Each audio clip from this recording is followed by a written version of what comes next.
berjumpa lagi di channel Rich Author. Pertama-tama kenalan dulu yuk, kata pepatah, kalau belum kenal maka tak sayang. Oke, kenalin, aku Naralin. Kalian bisa nyebut aku dengan sebutan Lin. Aku adalah penulis novel misteri horor yang novelnya sedang tayang di aplikasi Visu. Nanti aku akan spill judulnya di akhir video ya. Oke, intinya aja aku di sini akan membacakan chapter 16 novel dari Kak Richie Rich yang berjudul Bidadari.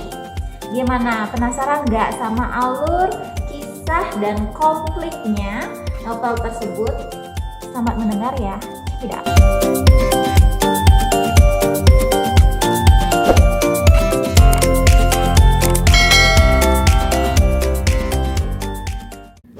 Tak ada yang ramah.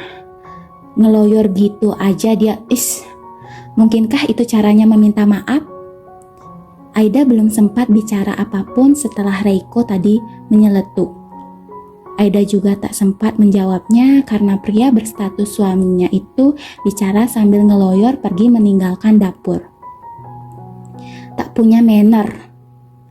Reiko sudah memunggungi Aida dan seakan tak lagi berkeinginan untuk menunggu jawaban darinya. Biarlah. Makanya Aida hanya sempat berbisik dalam hatinya macam ini sambil geleng-geleng kepala. Meskipun sebetulnya hati Aida tak sepenuhnya lega. Super sekali sungguh cara minta maaf yang sangat membangunkan. Langsung membawakan juga solusinya dari semua kesalahan yang sudah ia perbuat. Rapi tanpa kata maaf dan kompensasi, hanya salep. Aida tak mau menanggapi lebih masalah salep sebetulnya. Tapi sindirannya itu keluar begitu saja saat dirinya yang emosi, menatap layar yang mulai menghitam dan sulit mencoba berkonsentrasi untuk memulai memesan bahan makanan. Kejadian itu mengganggu tingkat kewarasannya. Bomatlah, sekarang aku mau pesan apa ya? Aida bermonolog dengan suara yang hanya bisa didengar telinganya sendiri. Matanya pun masih mengarah pada tablet yang kini layarnya masih hitam karena biasalah, mati otomatis setelah beberapa detik. Aida harus menyentuh dan memasukkan pinnya lagi untuk membuatnya kembali menyala. Tapi, tak perlu dipikirkan berlebih Aida. Alih-alih memasukkan pin, Aida justru menaruh tangannya di pinggang sambil berdecak. Dia hanya tidak enak padamu saja. Makanya dia berbaik hati tadi dengan membiarkanmu memakai salepnya. Jangan GR. Aida adalah seorang wanita normal dan dia juga manusia yang memiliki hati, punya perasaan. Makanya Aida mencoba menetralkan pikirannya lagi yang sempat kepikiran juga dengan jawaban Reiko tadi yang memperhatikannya. Kau lihat sendiri tadi bukan pakaian apa yang dia gunakan. Cuma handuk kayak kimono. Pria seperti apa dia berani lakukan begitu sama wanita yang belum dinikahinya? Hiak! Aida memaksa hatinya untuk berpikir dengan akal. Dan buang semua gambaran tentang seorang pria sempurna yang sudah menjadi suamimu itu. Di malam pertamamu saja, dia lebih memilih tidur dengan kekasihnya, bukan? Lalu kenapa kau GR gara-gara salep, Otakmu cuma sebatas salep. Sedikit perbuatan tak terduga itu menggoncangkan hati Aida dan ini didasarinya sehingga ia segera memberikan warning pada dirinya sendiri sangat keras. Lagi pula, semua pembahasan ini tidak akan pernah terjadi kalau kau tidak bodoh dengan makan di dapur ini dan menggunakan sendok yang sama. Dia nggak akan lihat memarnya. Ditambah lagi dengan rasa malu yang ada dalam dirinya membuat Aida sebetulnya kesal. Sehingga Aida kembali mengumpat dan mengingatkan hatinya. Apa yang dia bilang benar sih? Kenapa aku malah makan menggunakan alat makan yang sudah dia gunakan? Kemana akalku ya? Aida gemas sendiri. Kau ini Aida, kenapa sih kau bodoh sekali? Hal sesederhana itu harusnya kau ingat. Gemas Aida sambil ia menggerakkan tangannya untuk mengusap-ngusap wajahnya sendiri. Duh, mau sampai kapan aku berdiri di sini tanpa tahu apa yang aku akan beli? Ini benar-benar tidak direncanakan olehnya. Sampai kebodohan itu muncul dan membuatnya tidak bisa konsentrasi untuk memilih bahan makanan. Tunggu sebentarlah, aku ambil kertas dan pulpen dulu. Tadi Aida hanya berdiri di depan tablet dengan pikiran yang melayang pada sendok, pada salep, dan pada seseorang yang membuat hatinya sempat terganggu. Jadi, bagaimana Aida bisa fokus? Aku memang belum pernah jatuh cinta dan aku sempat hampir jatuh cinta ketika melihat semua kebaikan yang sudah dia perbuat. Tapi saat ini semuanya berbeda. Dia pun sudah menunjukkan jati dirinya tanpa topeng. Jadi bukankah hubungan kami jelas hanya sebuah kontrak dan saat ini dia menganggapku sebagai pembantu? Karena itu kerjaan lah apa yang memang menjadi kewajiban ART Aida Taskia. Sehingga segera mungkin Aida berlari kecil menuju kamarnya, mengambil pulpen dan buku tulis. Aida menulis apa saja yang memang diperlukan olehnya. Fokus! Kerjakan apa yang harus kamu kerjakan sebelum 5 tahun lagi kamu meninggalkan rumah ini dengan keadaan terbebas darinya. Aida berkonsentrasi. Dia sudah terbiasa dengan catatan ini karena memang Aida sering melihat ibunya melakukan pencatatan begini dan mereka mulai berhati-hati sekali mencari bahan makanan bergizi dan sehat. Juga membelinya ketika kakak Aida dan ayahnya sakit. Selesai. Jadi ini bukan hal baru baginya sehingga dengan cepat Aida pun sudah punya menu untuk seminggu. Dia tak lagi memikirkan tentang salep di kotak P3K untuk sementara. Aku harap mereka sudah dengan menuku. Tapi kalau mereka tidak suka juga mereka punya uang untuk beli di luar dan aku hanya perlu memasak apa yang aku mau. Bukannya tadi katanya begitu. Aida senyum-senyum sambil berjalan menuju ke arah tablet. Saat ini Aida pede untuk belanja, tidak ngeblank terbuai kemajuan teknologi. Aida sudah tahu berapa takaran yang harus dirinya pesan, sehingga dengan cepat Aida memilih mengorder apa yang dibutuhkannya. Wah, harga belanjaan di sini mahal juga ya. Aku membeli itu semua masa aku harus membayar 680.000. Aida menggeleng-gelengkan kepala ditambah lagi dia melihat satu lagi bon bawaannya. Stroke box ini juga harganya lumayan, padahal aku udah mencari yang paling hemat. Bisik Aida dengan suaranya yang lirih dan lagi-lagi memang hanya telinganya yang bisa mendengar sebab di sana hanya ada dirinya seorang diri. Aida sedikit berat karena memang tidak hanya menggunakan uang yang berlebihan, tapi apakah ada pilihan lain sedangkan di sana dia sudah memilih yang paling murah? Aduh, terpaksa. Andaikan aku boleh ke pasar, aku akan meminta uang ini dan aku beli sendiri di pasar yang aku yakin pasti lebih murah. Masa sih kol sebiji gitu aja 20.500, di kampungku goceng juga dapat. Membelanjakan uang sebanyak itu saja sudah membuat dirinya meringis, mengingat bagaimana keluarganya sempat struggling dengan kondisi keuangan yang mepet. 1 juta kembali cuma 2.000 rupiah, ya ampun mahal sekali. Buahnya juga cuma dapat apel doang 2 kilo. Segitu Aida juga sudah menurunkan jumlah takaran berasnya dari yang tadinya dipilih oleh Reiko 25 kilo. Dia hanya mengambil yang 5 kilo saja. Semuanya sudah disesuaikan untuk kebutuhan seminggu dan apa saja yang bisa Aida gunakan dengan barang-barang belanjaannya itu selama seminggu. Tapi rasa bersalah juga tak hilang dari hatinya.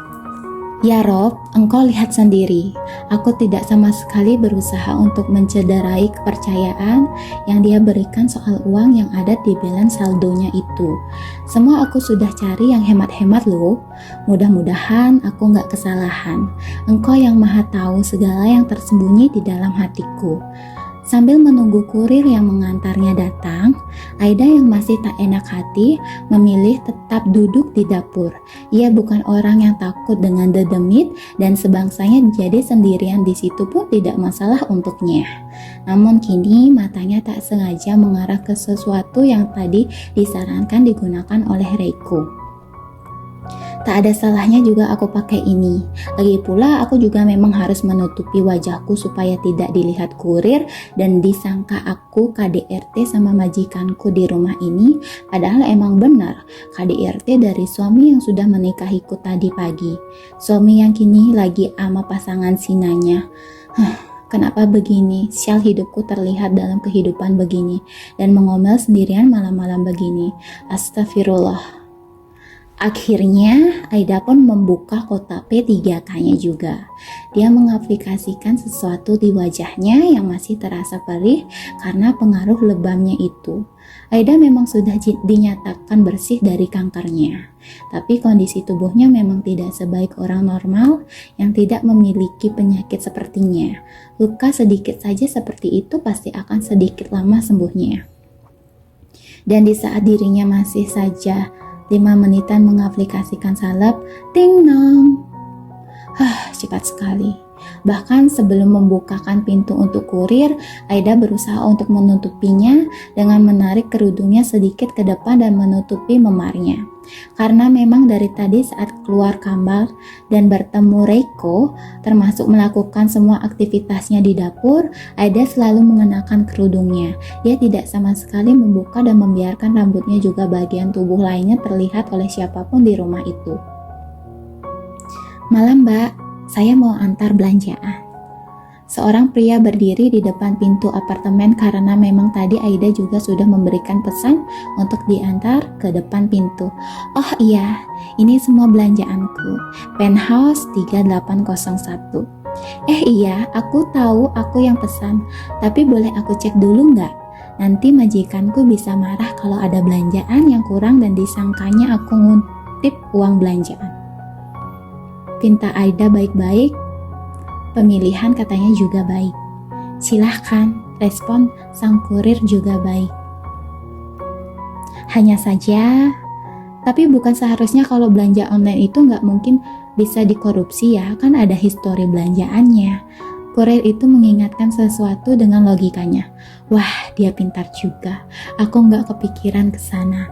Pikir Aida yang memang baru pertama kali belanja online seperti ini. Makanya dia memang sama sekali tak ada pengalaman soal hal itu. Maksudku kan bisa aja dari sananya ada yang kurang. Atau maaf ya, aku kan nggak tahu kalau kamu jujur apa nggak. Hehehe.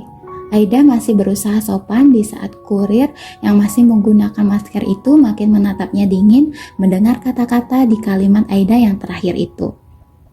Supermarket tempat Anda belanja ini bukan supermarket murahan dan berani mempermainkan belanjaan pelanggan. Termasuk dari jaket saya ini harusnya Anda tahu penalti bakalan berat untuk saya kalau melakukan sesuatu yang buruk, Mbak. Supermarketnya juga itu di bawah di lantai dasar apartemen itu. Kurir yang mau masuk ke hunian, mereka akan diminta memberikan KTP-nya oleh security dan mereka nanti akan diberikan kartu pas untuk naik lift dan bisa mengantar tepat ke depan kamar customer dengan CCTV selalu memantau. Kecuali kalau customernya memang ingin mengambil sendiri di lobi, juga bisa dititipkan di lobi apartemen dan memang apa yang dikatakan sang kurir itu masuk akal. Tidak ada celah untuknya mencuri, membuat kepala Aida sedikit bergetut soalan ini. Maaf ya, aku tahu kamu jujur, tapi boleh ya aku cek dulu, ya minimal kalau ada sesuatu yang cacat atau ada humor error, kan kita sama-sama enak kan? Tapi Aida tetap bersikeras, karena bagaimanapun itu bukan uangnya dan dia tidak mau sampai belanjaannya yang dia beli itu kurang. Saya tadi sudah mengatakan silahkan. Orang kota itu apa mereka memang benar-benar sini-sini sih? Enggak Royko, Ratu Lebah, enggak kurir ini, galak semua. Kemana sih keramahan mereka? Protes hati Aida. Apa susahnya bicara tidak dengan sikap dingin? Toh dia juga tidak ingin berbuat curang, hanya ingin mengecek saja. Jadi nggak apa-apa kan? Aida memastikan lagi. Ya sudah, terserah mbaknya aja, tapi jangan buang waktu saya lebih lama lagi.